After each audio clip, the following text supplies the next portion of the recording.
I'm going to show you how to glaze your ceramics. But first, let's talk about the definition of a glaze. A glaze is a suspension of chemicals that, when melted, form a coating of glass on your ceramic form. Glazes can be used to make ceramics food safe, but it also can be used for decoration. Let's gather all the supplies you'll need for glazing at the Richland studio.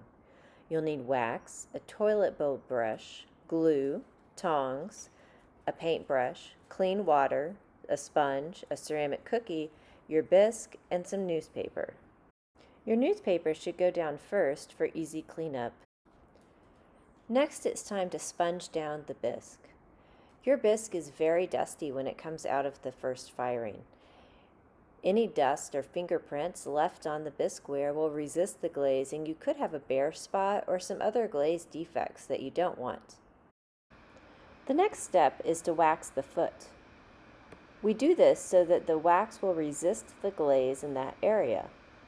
We don't want glaze on the foot because it would make the pot stick to the kiln shelf.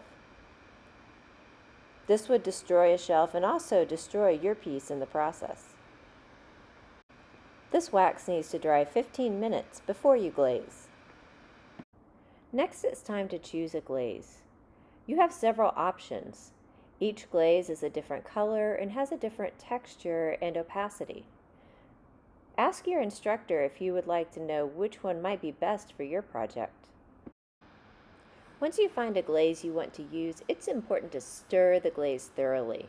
The glaze settles to the bottom because it's a suspension and not a solution.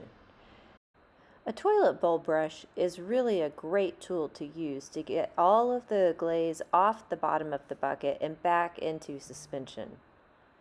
Try to stir for at least 30 seconds to a minute.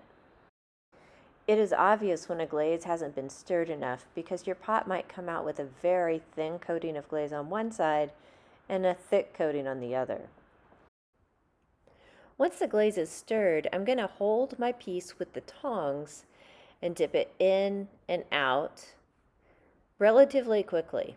The longer you leave it in the glaze bucket, the more glaze will accumulate, and it can get too thick and start to run off the pot during firing. Don't forget to cover the glaze back up with the lid so it won't get contaminated with a different color.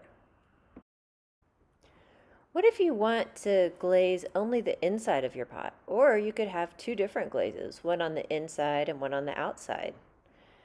This is easily done by scooping a little bit of glaze into a cup and pouring it on the inside of the pot.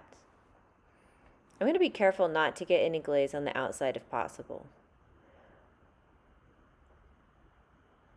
Once the glaze is in there, I'm going to roll it around very gently so that the glaze gets as close to the edge as possible on the inside. It's okay that the glaze is staying on the inside of this bowl a little bit longer. The bowl shape will catch any drips and keep them from running down to the kiln shelf. I suggest wiping off the rim or the edges of the pot that have any drips immediately after you glaze. It'll be easier to get all of the glaze off at this point. Even though you wax the bottom of your pot, it's still very important to clean any glaze off the foot. The wax will resist most everything, but there will be some stuff left behind. If you forgot to wax the foot before you started this process, it's not the end of the world. You just have to remember that your pot will stick unless you get all the glaze off. The final step is to attach a ceramic cookie to the bottom of your bowl.